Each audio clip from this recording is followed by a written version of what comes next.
Queridos, nós vamos continuar estudando 1 Pedro 2, de 4 a 10. Esse é o trecho que está no nosso radar e é um trecho que fala sobre a identidade de crente.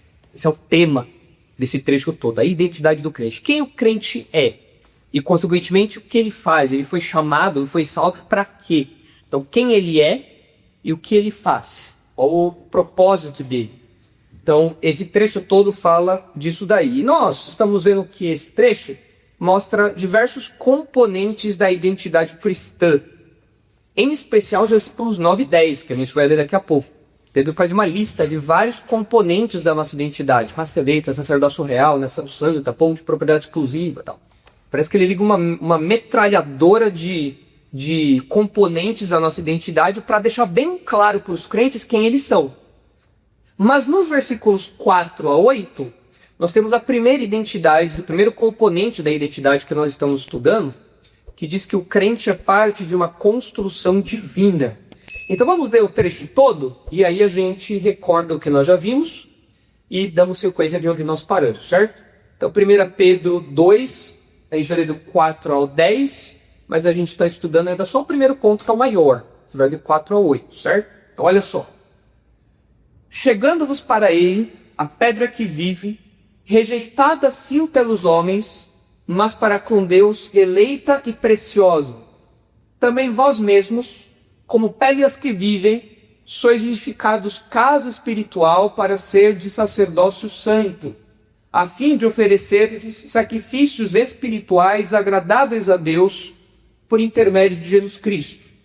Pois isso está na Escritura: este põe em Sião uma pedra angular, eleita e preciosa, e quem nela crer não será de modo algum envergonhado.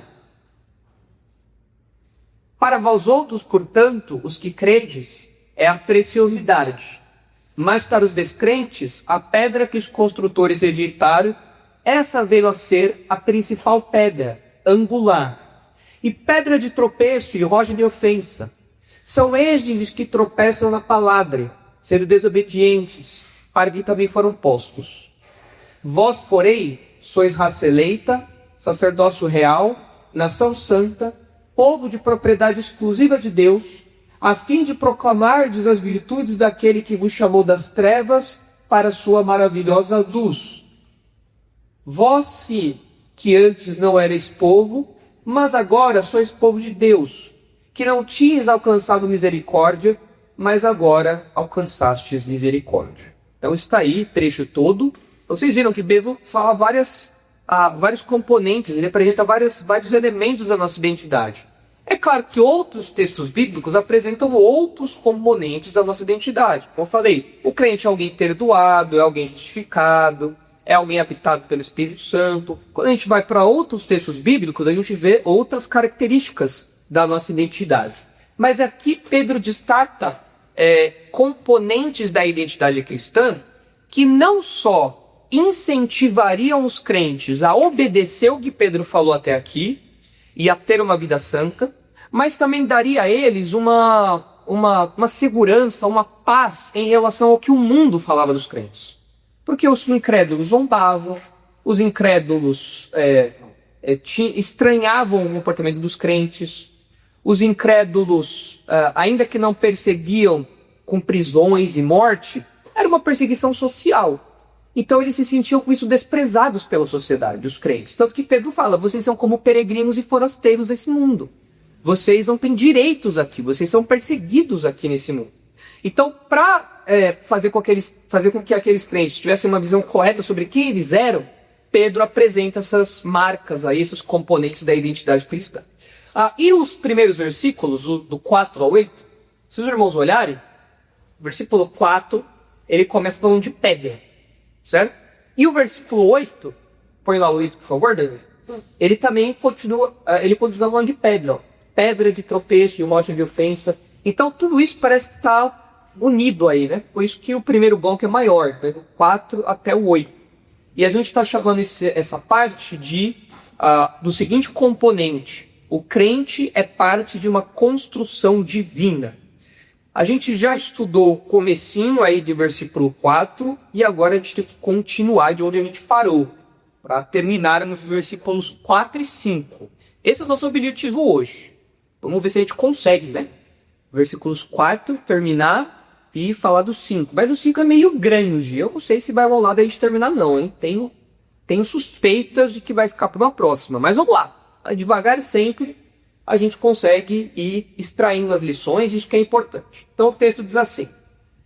Chegando-vos para ele, você deve se lembrar que esse chegando-vos aqui é uma palavra de aproximação. Aproximação para adorar a Deus, inclusive.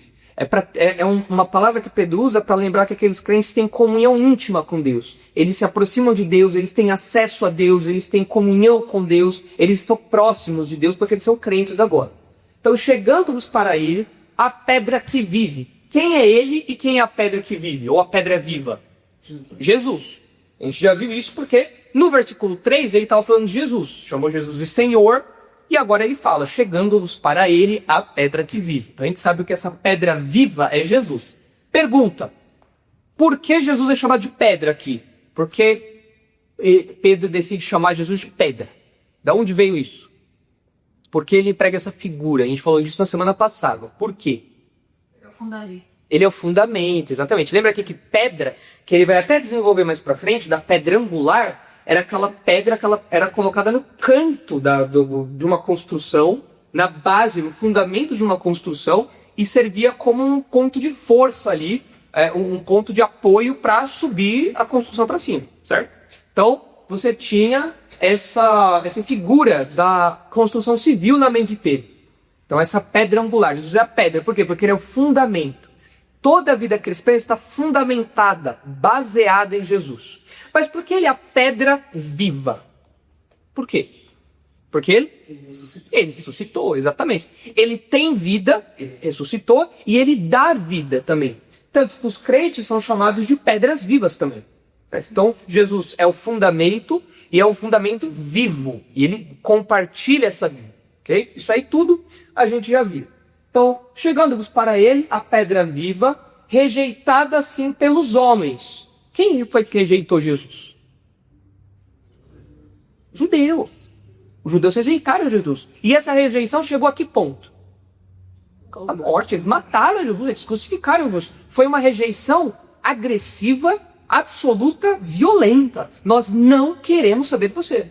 É o que Isaías 53 fala, né? Foi assim olharam para Jesus e não viram nada nele, nada de especial, nada, ó. Nós não queremos saber de você, não há nada em você que desperte o nosso respeito, nossa reverência, nossa admiração, nossa fé. Nós rejeitamos você. Então, ela foi rejeitada pelos homens ao ponto de Jesus ser crucificado, mas tem um contraste. Enquanto a pedra viva foi rejeitada pelos homens, Deus, por outro lado, escolheu essa pedra para esse propósito e vê como alguém precioso, uma pedra preciosa. Então é o contraste de que os leitores de Pedro era muito importante, porque eles estavam experimentando a mesma coisa, exatamente a mesma coisa. Eles estavam sendo rejeitados pelos homens, até aqui, nessa época da história, eles ainda não estavam perdendo a vida, mas logo em breve isso aconteceria. Pouco tempo depois isso aconteceria, a época dos martírios mais intensos, que vai até a aceitação do cristianismo, né? Até a regularização do cristianismo. Uma perseguição intensa vem depois disso. Mas por enquanto era essa perseguição social, mas eles estavam sendo rejeitados. E eles tinham que lembrar que Jesus passou por isso também. Jesus foi rejeitado, eles estão sendo rejeitados pela visão dos homens. Pela visão de Deus, Jesus era uma pedra preciosa e eleita. E eles também, então, eram preciosos e eleitos. Esse é o resultado que Pedro quer colocar, a ideia que Pedro quer colocar na mente dos seus leitores. É o resultado desse texto aqui na mente dos seus leitores. Legal. E aí, ele continua no versículo 5, falando que nós somos pedras vivas. Mas eu preciso terminar, antes da gente passar por 5, eu preciso terminar uma ideiazinha do versículo 4. Essa afirmação de Pedro Faro, de que Jesus foi rejeitado pelos homens, essa pedra foi rejeitada pelos homens, mas escolhida por Deus, e se tornou a pedra principal, esse fundamento, é uma ideia que está na mente de Pedro e está por trás de todo esse texto aqui, todo esse trecho. E de onde que Pedro tirou isso? Se os irmãos olharem o ensino do próprio Jesus lá em Mateus 21, os irmãos vão ver que Pedro ouviu isso da boca do próprio Jesus. Olha só, Mateus 21, 33, é a parábola dos lavradores. Olha aí, Mateus 21, 33, Jesus conta uma parábola e você vai prestar atenção não só no significado da parábola, mas onde que está essa citação aqui, certo? Então olha só. Então Pedro ouviu isso de Jesus, e Jesus está citando algo do Antigo Testamento aqui. Então olha só.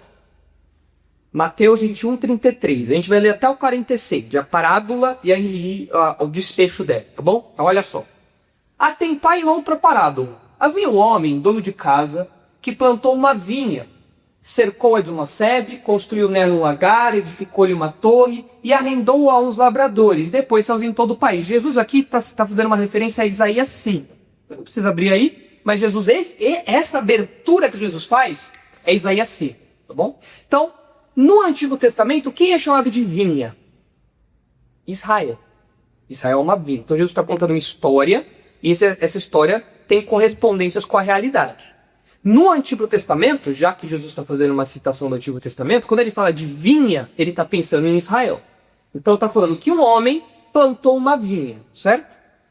Se a vinha é Israel, quem foi que plantou essa vinha? Deus. Então Deus colocou entre os povos, colocou lá Israel. Colocou lá, plantou essa vinha a Israel. Legal. E depois se vem todo o país. Continua a parábola aí agora. Ao tempo da colheita, enviou os seus servos aos lavradores para receber os frutos que lhe tocavam. Quem são os lavradores aqui na história? Talvez a gente não saiba ainda. Vamos ver o que vai acontecer. Acho que até aqui, só se você já tiver algum spoiler. Mas conforme a história for caminhando, você vai saber quem é. Então olha só. Ao tempo da colheita, enviou seus servos aos lavradores para receber os frutos que lhe tocavam. E os lavradores, agarrando os servos, espancaram a um, mataram a outro e a outro apedrejaram. Quem são os lavradores aqui? Anjos caídos? Não. Não são anjos caídos, não. São os líderes judeus. Eles são os líderes religiosos. Eles são os lavradores aqui, que deveriam recolher os frutos da nação e entregar isso para o dono. É isso que deveria ser feito. Eles deveriam cuidar da vinha e entregar o resultado disso para o dono da vinha. Eles fizeram isso? Não. Então, o dono da vinha enviou servos. Quem são os servos que aparecem lá? Os profetas do Antigo Testamento. Então, Deus enviou profetas para Israel. Os lavradores ouviram os profetas? Mataram, apedrejaram, foram violentos, rejeitaram isso. Legal, continua a história. Enviou ainda outros servos em maior número, e trataram-no da mesma sorte. E por último, enviou-lhes o seu próprio filho, dizendo: a meu filho respeitarão. Quem é o filho aqui? Jesus. Então a parábola, do jeito que Jesus está contando, é fácil de identificar.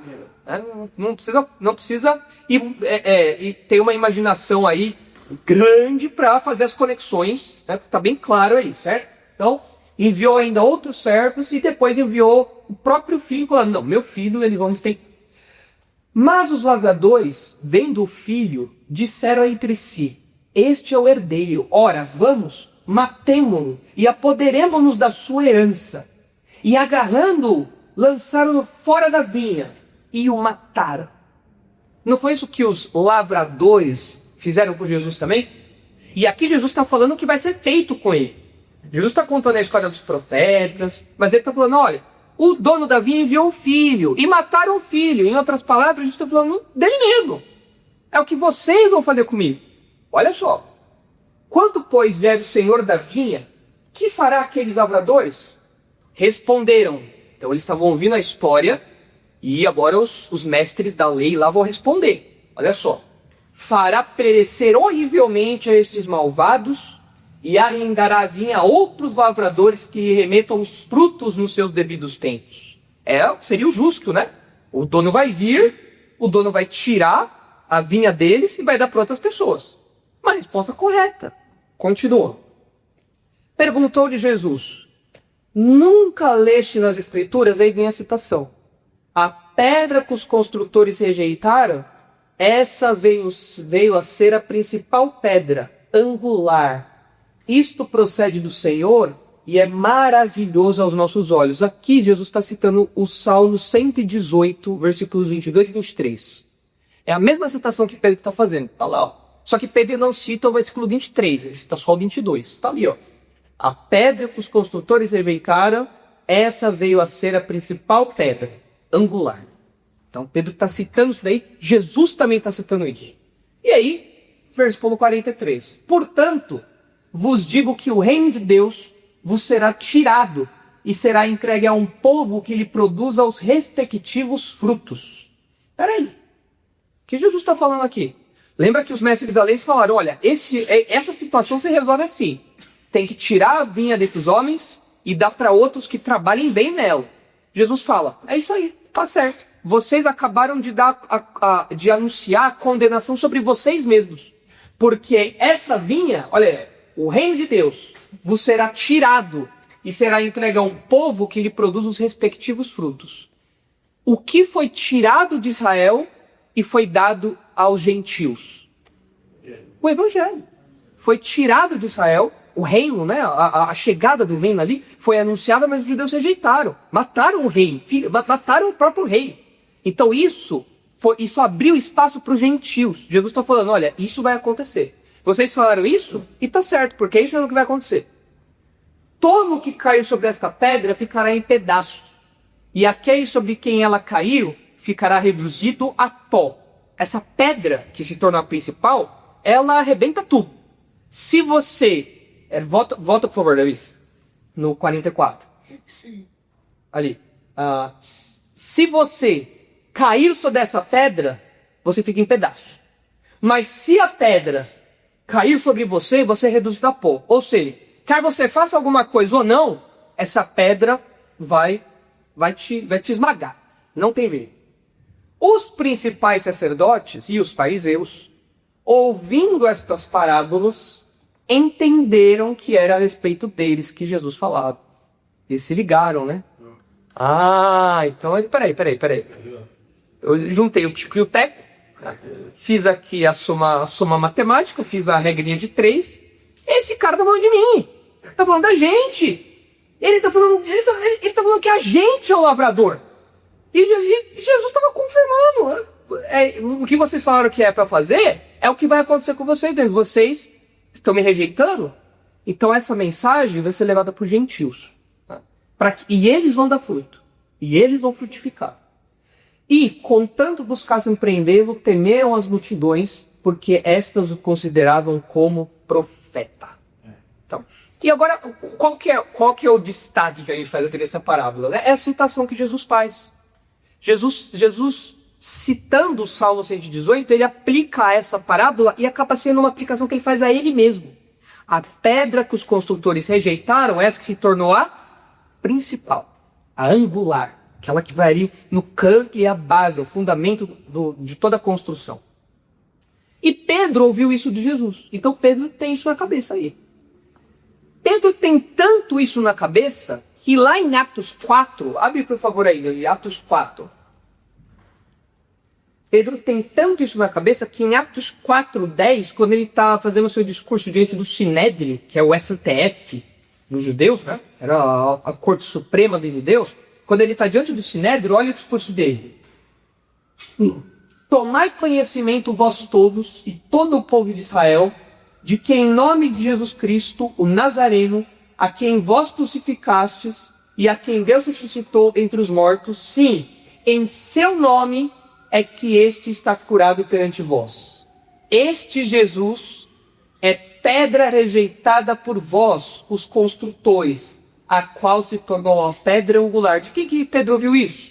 Do próprio Jesus. E Pedro conhecia a citação que Jesus fez no Antigo Testamento. Então isso está na mente de Pedro. E não há salvação em nenhum outro, porque abaixo do céu não existe nenhum outro nome dado entre os homens, pelo qual importa que sejamos salvos. Então, volta lá para 1 Pedro 2, por favor, Davi. Então, quando Pedro fala lá para nós que a pedra que vive foi rejeitada pelos homens, essa rejeição ele ouviu do próprio Jesus que estava ecoando o Salmo 118. Isso ficou na cabeça de Pedro. E agora ele está falando isso de novo, certo? É interessante ver como aquela promessa que Jesus fez para os discípulos aconteceu. Porque Jesus prometeu para os discípulos, para os apóstolos, que o Espírito Santo viria até eles e os faria lembrar de tudo o que foi dito. E Pedro lembra. Pedro lembra do que Jesus ensinou. Pedro lembra da aplicação que Jesus fez do Antigo Testamento. E isso ficou na mente de Pedro. Quando ele estava lá diante do STF, lá dos judeus, ele citou esse versículo. Aqui agora ele está citando de novo. Então isso ficou na mente de Pedro. Isso está ecoando aqui, anos depois, ainda quando ele escreve essa carta. Legal. Então, aí depois conclui o versículo 4. Ficou faltando falar esse pano de fundo aí na semana passada. Então, Pedro está citando aqui o Salmo 118. Tá? O Salmo 118, 22. Que estava na mente de Pedro já de outras ocasiões. Beleza. Aí entramos agora com o versículo 5. Olha aí o versículo 5. Também vós mesmos, como pedras que vivem. Então, Pedro já disse para nós que assim como Jesus é eleito, nós somos eleitos também. Mas agora ele mostra para nós que Jesus compartilha conosco algo da sua própria natureza. Os crentes também são pedras vivas. Jesus é pedra viva e o crente também é uma pedra viva. Só que aqui tem uma diferença importante. Eu até mencionei na semana passada isso para vocês. Jesus é o fundamento, aquela pedra base. Nós somos o fundamento? Não. Nós somos os tijolinhos. Né? Nós somos as pedras que servem de tijolo. A base, fundamento, é Jesus. O alicerce é Jesus. Mas nós somos os tijolos. Eu até brinquei que tem o tijolo baiano, tem o tijolo... Qual é a sua cidade mesmo, Marcos, que a gente falou? Novo Horizontino, né? Tijolo Novo Horizontino, né? Tem vários tijolos aí dessa construção que Deus está levantando. O tijolo atibaiano, que é da Sofia, tá aí, né? Temos até um tijolo internacional aqui, ó. Tijolo português, olha, pois, né? Temos aí um tijolo direto da Europa, né? Mas somos tijolos, não somos a base. Jesus é o fundamento. Ele é essa pedra. Nós também somos pedras, só que não pedras de fundamento. Somos pedras que fazem parte da construção depois do fundamento, né? Por isso que eu chamei aqui de tijolo. Beleza, mas aí o que chama a nossa atenção é que Pedro fala que nós também somos pedras vivas, assim como Jesus. Nós também somos pedras que vivem, assim como Jesus. E o que quer dizer isso? Porque nós também somos pedras vivas. O que esse adjetivo aí, vivas, diz respeito a nós? Por que nós somos pedras vivas? Que nascemos de novo, regenerados. Porque nós nascemos de novo. Agora nós temos vida, nós nos convertemos. E aqui é um contraste muito interessante, porque ao redor dos leitores de Pedro existiam pessoas espiritualmente mortas. Mas eles não eram mortos espiritualmente, eles tinham vida. Eles receberam essa vida de Jesus quando eles creram. Eles creram, nasceram de novo, se aproximaram de Deus e ganharam vida. Jesus deu essa vida para eles, agora eles eram espiritualmente vivos. Em contraste com a morte ao redor deles.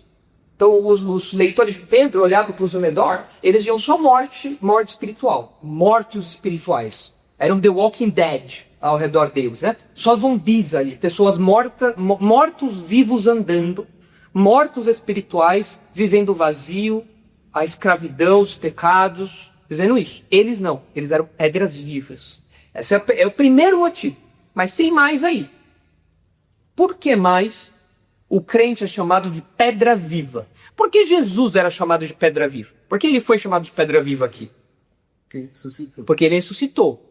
E os crentes, eles têm alguma promessa de ressurreição? Tem. Nós ainda não ressuscitamos, é verdade. Mas essa promessa de ressurreição é garantida porque Jesus ressuscitou. E essa vida que ele tem hoje, ao lado do Pai, no céu, é uma vida que ele prometeu e garantiu que vai nos dar. Todo crente vai ressuscitar também. Então nós temos essa conexão também aí com Jesus. Jesus ressuscitou, os crentes também vão ressuscitar. E tem mais um detalhezinho aí. O fato das pedras serem vivas mostra para nós que nós não somos inativos na obra de Deus. Nesse prédio que Deus está construindo, nós não somos pedras mortas que ficam lá paradas, sem fazer nada. Não, nós somos pedras vivas, dinâmicas. Nós trabalhamos servindo a Deus. É uma vida que nos leva a fazer coisas. Nós estamos parados sem fazer nada, nós estamos trabalhando. Então, aplicado a nós, esse título Pedras Vivas nos lembra que nós que nós temos a garantia de ressurreição, compartilhando a vida que Jesus tem hoje. Nós recebemos vida espiritual em contraste com a morte ao nosso redor. Nós somos vivos. E nós somos ativos. Nós trabalhamos, nós servimos, nós estamos em movimento. Nós somos pedras paradas lá. Lembra até que isso é um oxímoro. Lembra do que é um oxímoro? O que é um oxímoro? Um oxímoro é o estilo é o recurso que Pedro está usando aqui quando ele fala pedra viva. Lembra que eu falei do silêncio ensurdecedor, do caos organizado, do lago de fogo? É quando dois termos aparentemente contraditórios são colocados lado a lado, que se referem na mesma coisa, para enfatizar, para destacar alguma coisa. E quando ele fala para nós que nós somos pedras vivas, você pensa, a pedra é uma coisa que ficou o quê? Parada. A pedra não faz nada. A gente até fala, nossa, aquela pessoa tá ali, tá igual uma pedra. Ela não faz nada. Fica parada lá, faz nada. Mas nós não somos esse tipo de pedra, nós somos pedras vivas. Nós temos olhos, boquinha, mãozinha, pezinha, você vai andando para cima, nós somos pedras vivas, nós trabalhamos, nós servimos a Deus, nesse prédio que Deus está construindo, certo? Então esse recurso que Pedro está usando enfatiza isso. Nós não somos qualquer pedra. Eu não sei tipo de pedra, sei lá, você pode ser mármore, não sei se você é granito, não sei se você é pedra de construção, se você é pedra sabão, não sei. Alguma pedra você é aí, mas você era. Agora nós somos pedras vivas. Agora nossa categoria de pedra é outra. Agora é outro nível. Nós somos pedras que vivem. E tem tudo isso daí atrelado a isso. E Jesus foi quem compartilhou isso com a gente. E agora, sendo pedras vivas, olha só como continua aí. Também vós mesmos, como pedras que vivem, ou pedras vivas, sois edificados casa espiritual para ser de sacerdócio santo, a fim de oferecer de sacrifícios espirituais. Vamos dar uma pausa aí, vamos destrinchar essa parte. Olha só. Todo esse trecho que eu li, desde o edificados até o espirituais aqui, sacrifícios espirituais, parece que Pedro está falando de quê? Parece que ele está pensando num lugar que era conhecido dos judeus. O templo. Parece que o Pedro estava pensando no templo. Porque é no templo que nós temos os sacerdotes, é no templo que os sacrifícios eram feitos, certo? E quando Pedro fala que nós estamos sendo edificados, construídos, levantados por uma casa espiritual, a palavrinha casa era uma das palavras usadas para templo no Antigo Testamento, a casa do Senhor. Então, quando ele fala de casa, ele pelo contexto aqui, ele está pensando no templo. Então, essa é os irmãos pegarem, essa é a imagem que ele tem em mente agora. Nós somos tijolos de uma construção. Que construção é essa? Um templo, certo? Beleza. Só que ele fala que essa casa, ou esse templo, é espiritual. Isso quer dizer o quê? O que quer dizer uma casa espiritual? É igual uma casa espírita do André Luiz? Não. Hã? Segura aí, Mário, segura aí. Olha que o Balão falou. Uma casa de adoração. Uma casa de adoração, algo relacionado às coisas de Deus. Cláudia? Penso no nosso próprio corpo. Nosso próprio corpo é uma casa que não é palpável. algo que não é material, ok? E o que o Márcio falou? Que é algo tem a ver com o Espírito Santo. Ah, isso é interessante. Eu acho que isso é algo. A gente tem que misturar o que a Sofia falou com o que o Márcio falou, as duas coisas. Na Bíblia, quando alguma coisa é espiritual, nem sempre a ideia primária é de algo etéreo, é de algo abstrato, é de algo não material. Né? Nem sempre a ideia é essa. quando fala espiritual, muitas vezes é porque é algo trabalhado, é algo feito pelo Espírito Santo. Então aqui quando fala de casa espiritual, não diz respeito apenas a algo que não é material, porque o templo era algo material, não é? Tanto que vocês devem lembrar dos discípulos olhando o templo e falando, olha Jesus, como isso aqui é bonito. E Jesus falou, não vai ficar pedra sobre pedra, vai cair tudo daí. Mas era material. Mas aqui não é material, é algo espiritual. E não é só por não ser material, é por ser um lugar onde o Espírito Santo atua, trabalha, habita. Então parece que tem alguma ideia disso aqui, ok? Legal.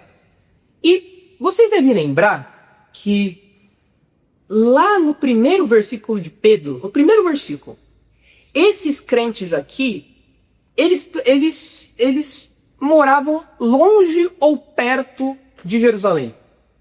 Olha lá para o primeiro versículo da carta. Longe. Longe. Eles eram dispersos, eles eram da dispersão, eles estavam dispersos. Eles estavam espalhados. Quais os lugares que estavam espalhados aí, Beto? Lê pra gente. Ponto, Galácia, Capadócia, Ásia, Bitinia. Ponto, Galácia, Ásia, Capadócia. Estava longe de Jerusalém. E, consequentemente, eles estavam longe do templo. E talvez, aqueles judeus estivessem com saudade da cidade deles e especialmente saudade do templo de algum modo, porque era no templo, no Antigo Testamento, que Deus se relacionava de modo próximo com o seu povo. Era o lugar da habitação de Deus, era um lugar especial para o judeu. O judeu tinha um carinho pelo templo. E talvez esses judeus, longe da cidade deles e longe do templo, eles tivessem um coração apertado por causa disso. Mas Pedro quer lembrar aos seus leitores que eles não têm mais que se preocupar com o templo de Jerusalém. Porque onde que está o templo agora? Nós somos o templo. Então, eu não tenho mais que ter saudade do templo de pedra morta, de pedra normal, porque agora eu mesmo faço parte de um templo de pedras vivas. Então, Pedro quer lembrar aqui os seus leitores de que Deus não mora mais lá naquele templo. Deus mora agora nesse templo. Nesse templo aqui que somos nós. Deus habita neles. Eles são o templo agora. E a gente sabe que é isso que está sendo desenhado aqui por Pedro, porque outras partes do Novo Testamento mostram isso também. Por exemplo, vejam aí 1 Coríntios 3. 1 Coríntios 3,16. Olha só. Olha como os crentes são chamados de templo no sentido coletivo. Nós, como igreja, somos chamados de templo, certo? Olha só. 1 Coríntios 3, 16 e 17. Não sabeis que sois santuário de Deus e que o Espírito de Deus habita em vós? Se alguém destruir o santuário de Deus, Deus o destruirá. Porque o santuário de Deus, que sois vós, é sagrado. Então, a igreja tem que ser alvo do cuidado. Você tem que ficar esperto quando você mexe com a igreja. Porque se você ataca a igreja, você está atacando o santuário de Deus. Agora, a igreja é o prédio. Aqui quando fala vós, está falando do prédio? Não. Quem é o vós aqui? Os crentes.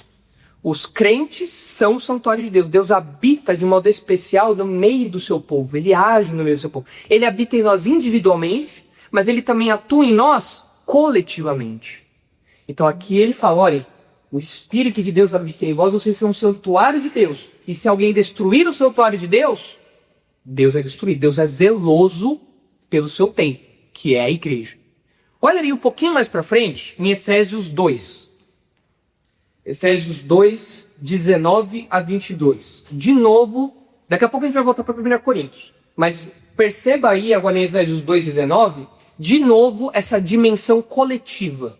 Deus habitando no meio do seu povo, que é a igreja. Ok? Olha só.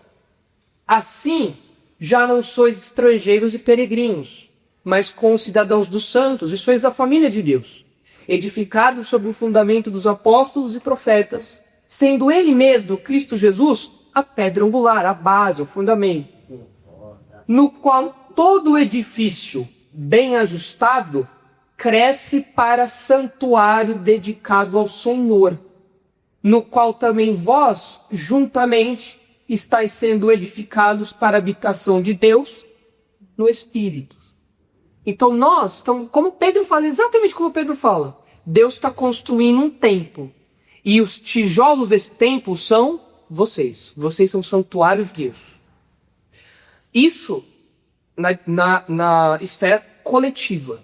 Agora, na esfera individual, eu sou o templo de Deus também. Sim, o meu corpo é templo de Deus.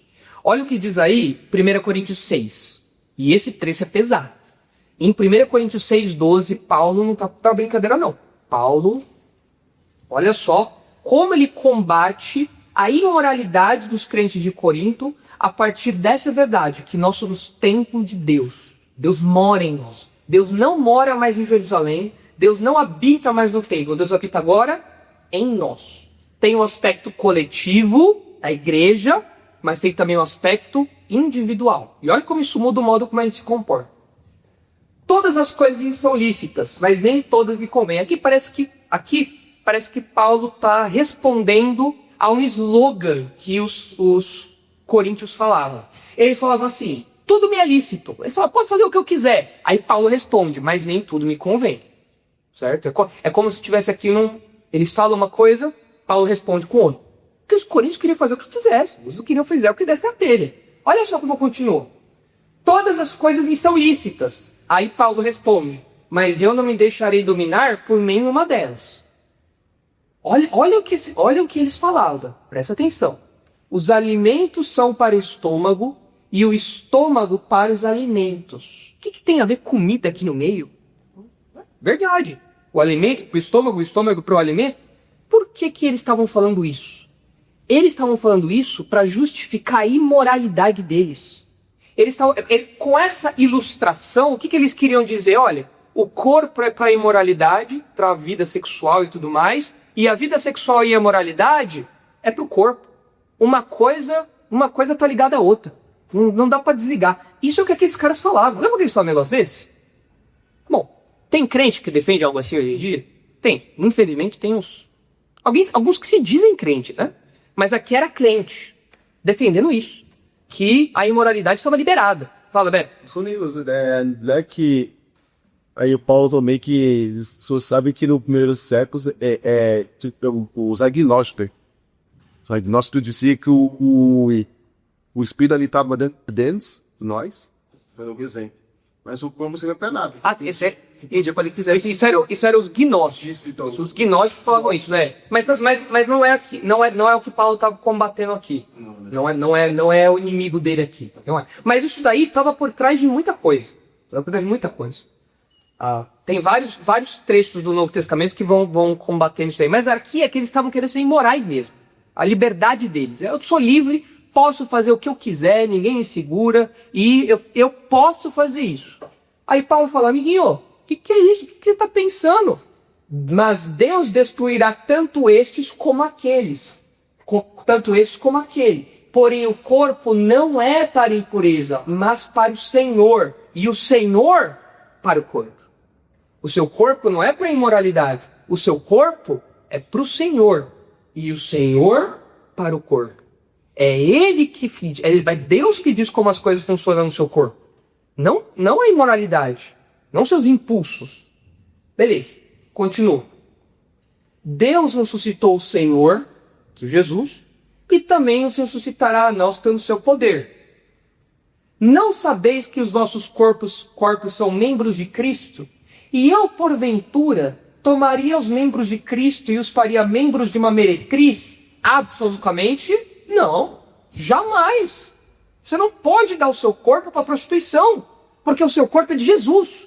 E você vai estar entregando os membros de Jesus para prostituição. Você vai estar entregando o corpo de Cristo para prostituição. É um absurdo isso. Paulo fala, não, de modo nenhum. Ou não sabeis que o homem que se une à prostituta forma um só corpo com ela? Porque, como se diz, serão os dois uma só carne. Mas aquele que se une ao Senhor é um espírito com ele. Vocês têm que ter intimidade com Deus, não com a prostituição. E aí vem a sequência. Fugir da impureza.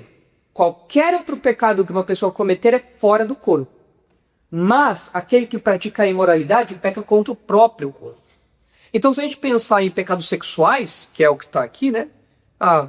Adultério, fornicação, pornografia, tudo isso a pessoa comete com o próprio corpo. Parece que Paulo aqui coloca esses pecados numa classe diferente. São pecados que têm, além de um poder destrutivo muito grande, o modo como esse pecado é cometido faz com que Paulo coloque eles num nível de severidade especial. Acaso não sabeis que vosso corpo é santuário do Espírito Santo que está em vós, o qual tendes da parte de Deus, e que não sois de vós mesmos, porque fostes comprados por preço? Agora, pois, glorificai a Deus no vosso corpo. Qual que é o argumento de Paulo aqui que tem a ver com o que nós estamos falando? Que o nosso corpo é santuário, é templo do Espírito Santo. E quando eu me exponho a pecados de imoralidade, pecados sexuais, eu estou colocando o templo de Deus no meio dessas coisas. Eu estou expondo o santuário de Deus a essas coisas. É terrível isso. É muito grave. Por isso que Paulo enfatiza desse jeito aqui. Então o meu corpo é santuário de Deus. É por isso que eu tenho que viver uma vida santa com o que eu faço no meu corpo. O que eu vejo, o que eu ouço, o que eu faço com cada um dos meus membros, minha mão, meu pé, tudo. Tudo eu tento lembrar. Esse corpo não é meu. Esse corpo é de Jesus. E o Espírito Santo habita aqui, em cada célula quadrada do meu corpo. Isso daqui é habitado pelo Espírito Santo, é de propriedade dele. Isso aqui é um santuário. Eu adoro a Deus com o meu corpo. Eu adoro, ele habita aqui, eu adoro a Deus com o meu corpo, e ele me acompanha o tempo todo, 24 horas por dia, 7 dias por semana. Eu não posso me envolver com sujeira. Não posso. Tem que estar sempre limpinho, sempre em ordem, e livre dessas coisas, porque eu sou habitado pelo Espírito Santo. Eu sou um templo do Espírito Santo. Então todos nós somos templos móveis, tá? Templos ambulantes. Tá? Numa escala coletiva, a gente é um templo, o santuário de Deus. Numa escala individual, a gente também é templo. Nós também somos templos. Certo? Entenderam isso? Ficou claro, então? Agora volta para Pedro lá então, Davi, por favor. Então, quando Pedro fala para nós que nós somos pedras vivas dessa construção, ele está falando do templo. Olha, casa espiritual é o templo. É onde o Espírito Santo habita. E o que é essa casa espiritual? Num sentido coletivo, a igreja, mas num sentido individual, nosso corpo. Certo? Algo interessante aqui, e a gente vai ter que encerrar aqui, não vai dar para seguir adiante, talvez. Vamos ver. Nosso horário já está no limite ali. Mas olha só. Quando Pedro fala isso aqui do templo, é interessante que parece que Pedro ensina de modo sutil aqui. Não é o objetivo dele. Não é o objetivo dele. Mas ele ensina de modo sutil para nós que o tempo de adorar a Deus num lugar específico, que era o templo de Jerusalém, passou. Lembra do que Jesus falou para a mulher samaritana? O que ela perguntou para Jesus? Onde tem que adorar? É lá? É aqui? Jesus falou, vai chegar o dia, e já chegou, em que os verdadeiros adoradores não adorarão aqui ou ali, mas adorarão em espírito e em verdade. É uma adoração que é espiritual, não é mais vinculada a lugares ou objetos, como era no Antigo Testamento. É algo que nos acompanha o tempo todo. E é em verdade, porque no caso da mulher samaritana, Jesus fala, vocês adoram o que vocês não conhecem. Então a adoração é uma adoração pautada pela verdade, além de ser sincera. Em espírito e em verdade significa isso. É uma adoração espiritual e é uma adoração que é sincera e pautada pela verdade, certo? Então, quando Jesus falou que ia chegar o tempo, já tinha chegado, é isso, não tem mais lugar, não tem mais um lugar único de adoração. Um lugar sagrado de adoração. Porque agora, onde nós vamos, nós somos o templo. Então, onde nós vamos é sagrado. Onde eu estou é sagrado. Por quê? Porque o meu corpo é sagrado. Certo? Isso tem uma aplicação muito prática para o nosso dia a dia como igreja. Eu posso chamar esse prédio de templo? Não. Não posso. Porque não tem mais templo. Jesus não falou que não vai adorar mais neste ou naquele lugar? O templo só tinha um, que era Jerusalém. Agora, quando eu falo, eu vou no templo. Como assim você vai no templo? Vai no templo? O que quer dizer isso? Você vai na reunião da igreja, né? Porque o prédio não é o templo. Você vai... Onde você vai, você está o templo. Então nós não temos mais templo. Isso é importante. Vocês conhecem igrejas que chamam os prédios de templo? Hã? A Universal... A Universal tem o templo de Salomão, né? Pior ainda, né?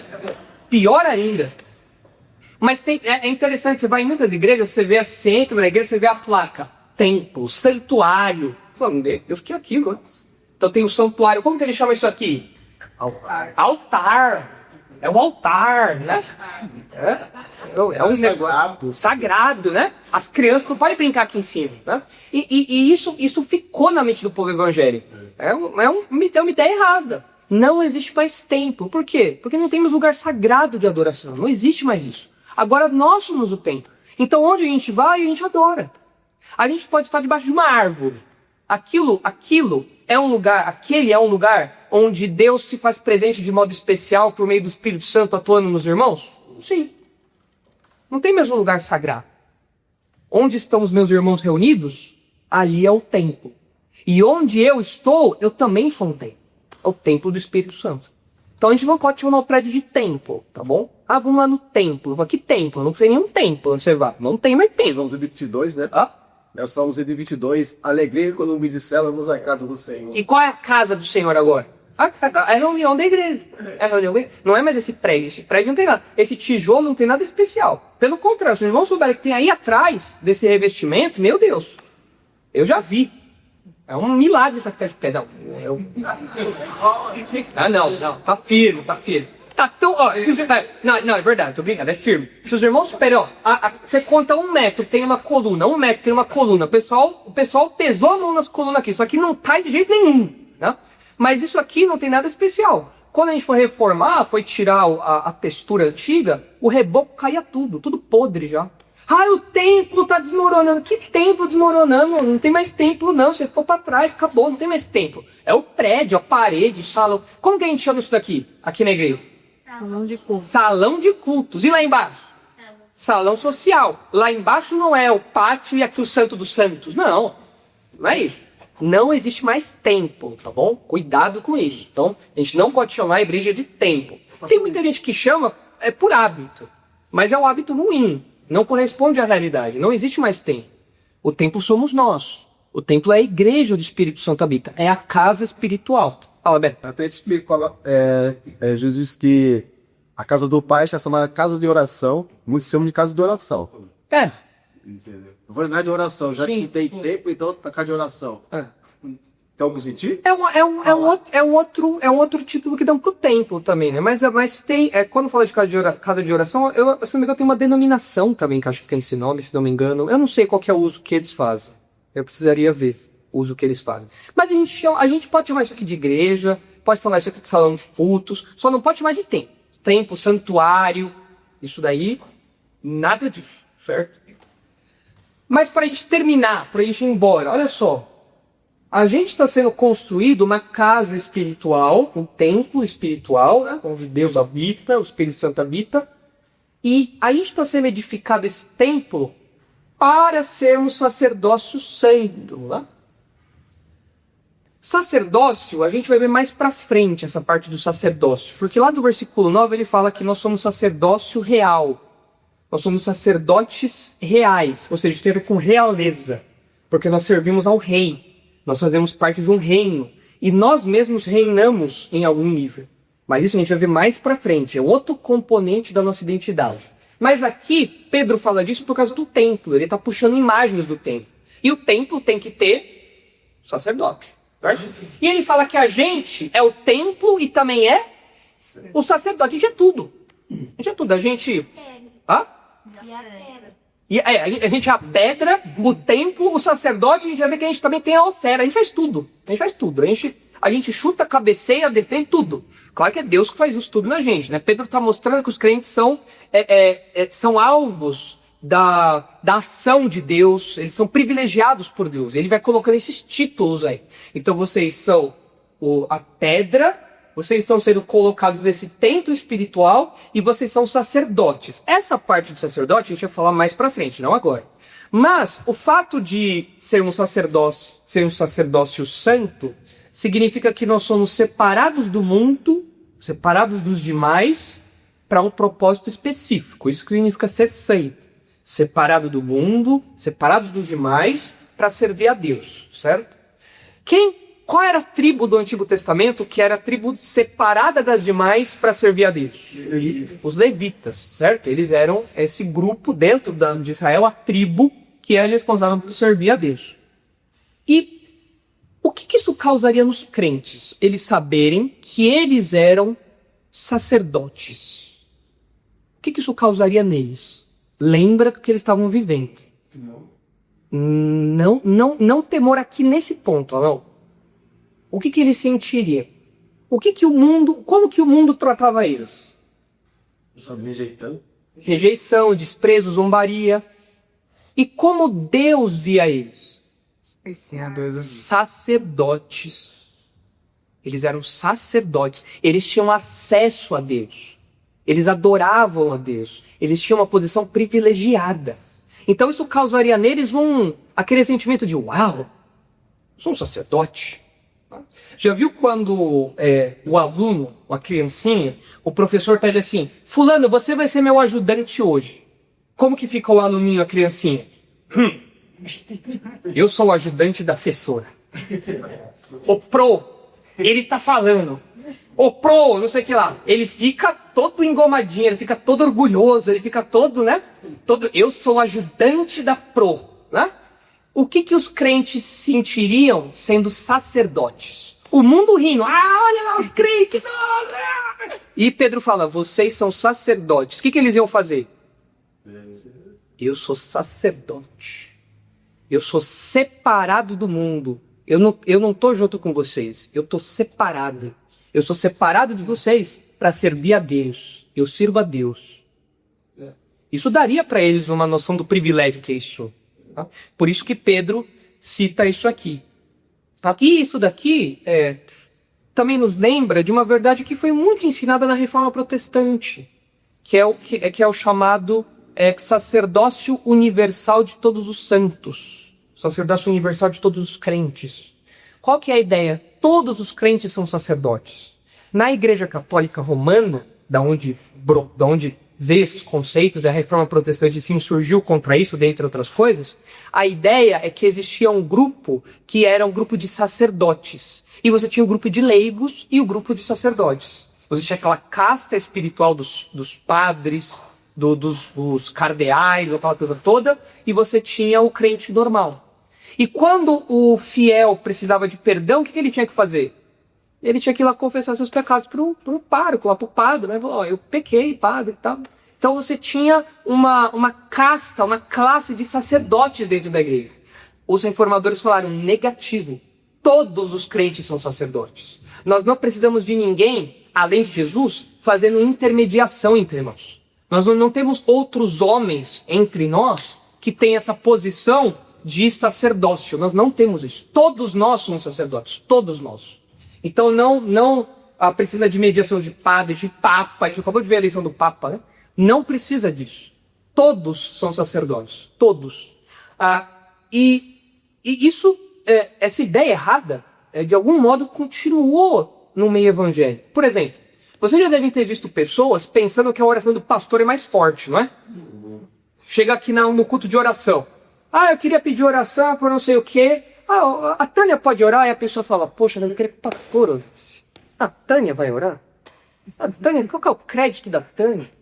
Que a Tânia, não. Quando o pastor ora, vai direto, entendeu? O pastor tem sem parar celeste. A oração vai direto. A Tânia tem que pagar pedágio. Não pode. A oração do pastor é mais forte, né? Mais forte. Então tem gente que não compartilha nada com os irmãos, só compartilha com o pastor. E faz, às vezes, do pastor até como que um confessionário também, né? Vai lá, fica pedindo perdão pro pastor e tudo mais. E o pastor, todos os crentes são sacerdotes. Eu não sou mais sacerdote que os irmãos porque eu sou pastor. Eu não sou menos sacerdote que os irmãos porque eu sou pastor. O grupo de música, Daniel, Sofia, o Lucas estava passando por aí. O pessoal da música, eles são sacerdotes de um nível maior? O meio evangélico pensa que sim, né? O meio evangélico chama? Como o meio evangélico chama os músicos? Levitas. Olha a pataquada, né? Chamar o pessoal do louvor de levita, nada a ver, nada a ver. Tem nada a ver por vários motivos. Primeiro, porque não tem ninguém da tribo de Levi aqui. Você é da tribo de Levi, Sofia? Não. Daniel, sai da tribo de Levi? Não. Então não é Levi. Segundo, que essas coisas passaram. Estavam vinculadas à antiga aliança. Não tem mais isso hoje. Não existe mais uma classe de sacerdotes. O grupo de louvor não é levita. O grupo de louvor não tem um sacerdócio diferente do nosso. Eles nos ajudam a cantar mais bonito, tal. É bom ter a direção deles, a ajuda deles, mas eles adoram a Deus do mesmo jeito que a gente. Eles têm o mesmo sacerdócio que a gente. No corpo de Cristo, todos têm funções diferentes, mas todos são sacerdotes. Todos. Não tem um que é mais sacerdote que outro. Esse foi o ensino da Reforma Protestante. Esse ensino é importante ou não? Sim. Fundamental. E é o que Pedro demonstra para nós. Vocês são templos que estão sendo construídos por Deus. Vocês fazem parte desse templo que está sendo construído por Deus. E vocês são sacerdotes separados para Deus. E os leitores de Pedro falarem, olha, eu estava sendo desprezado, zombado, ridicularizado, mas realmente é uma posição privilegiada que os crentes têm. Esse deveria ser o efeito lá. Esse efeito continua ainda hoje em nós? Sim. A gente tem que se ver como pessoas privilegiadas também. O crente é alguém privilegiado. O incrédulo não disputa dessas coisas aqui. O incrédulo não é uma pedra viva. O incrédulo não é morto. Não é uma pedra viva. Uma pedra morta.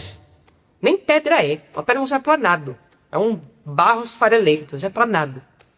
O incrédulo não é um sacerdote. Muito menos santo. Templo então? Hã? Templo do Espírito Santo? Não é templo do Espírito Santo. Não é habitado pelo Espírito Santo. Não é. Não é. Então isso daqui é um privilégio que só os crentes têm. E para desfrutar disso aqui, é crer em Jesus como único e suficiente Salvador. É crer que Jesus é a pedra viva. É crer nele, falar, a minha vida eu vou fundamentar nele. Vou me apoiar nele. Ele é a pedra da minha vida. E eu vou ser um tijolinho desse templo que Deus está construindo. E aí a gente desfruta desses e outros benefícios que a gente tem que ver na próxima ocasião. Vou deixar aqui marcado para saber onde a gente parou. E como eu temia, a gente não chegou nem na metade de versículo 5. Não, chegamos na metade, né? Pelo menos na metade. Mas o importante é os irmãos estarem entendendo. Os irmãos estão acompanhando tudo? Está ficando tudo bem claro? Então é isso que é importante. E aos pouquinhos a gente vai aprendendo aí quem nós somos. Isso aqui é quem você é. Se você é crente, Pedro está descrevendo você. Quando perguntarem para você, quem é você? Deixa eu te falar. Eu sou uma pedra viva da casa espiritual de Deus, um sacerdote santo. Eu falei, mas o que você está falando? Vem cá que eu vou te explicar. Aí, você entendeu? É isso aqui. Legal, gente. Vamos orar então para nós sairmos. Santo Deus, obrigado por tudo que aprendemos aqui. Obrigado por essas verdades maravilhosas, Pai, que são um contraste com o modo como o mundo nos vê. O mundo nos vê hoje, assim como via os crentes dos dias de Pedro, com descaso, zombaria, escárnio, desprezo. Mas pelo Senhor, pelos olhos do Senhor, nós somos eleitos, preciosos, pedras vivas dessa casa, desse templo que o Senhor está construindo. Sacerdotes do Senhor. Tudo isso alicerçado na obra de Jesus, em quem Jesus é, na pedra viva que ressuscitou. Obrigado porque isso é um grande privilégio que vem do Senhor. Ajuda-nos a vivermos de acordo com isso. Ajuda-nos a lembrarmos disso em cada dia, cada ato, cada momento da nossa vida, para que honremos ao Senhor. Leve-nos agora em segurança para casa e nos dê uma noite tranquila debaixo da sua proteção e do seu cuidado. É em nome de Jesus que nós oramos. Amém.